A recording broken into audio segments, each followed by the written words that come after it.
এরকম গ্রাম বাংলার দৃশ্য দেখতে কার না ভালো লাগে। চলে গেলাম আজ তেবাগিয়া চারকুরিয়া দাখিল মাদ্রাসা এবং তার আশপাশটি দেখার জন্য।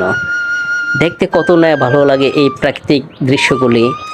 আমার প্রায় সময়ই এই জায়গাগুলি দেখতে যাই, কারণ এই জায়গা যতই দেখি ততই আমার ভালো লাগে। গ্রাম বাংলার প্রতি ততই মায়া বেড়ে যায়। এই বাংলাদেশটা যে কত অপরূপ, কত সুন্দর, একটা ভাষায় প্রকাশ করে শেষ করা যাবে না।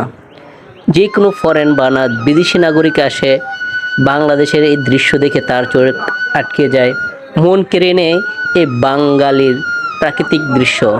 আমাদের এই দৃশ্যগুলি খুবই সুন্দর, খুবই সুন্দর।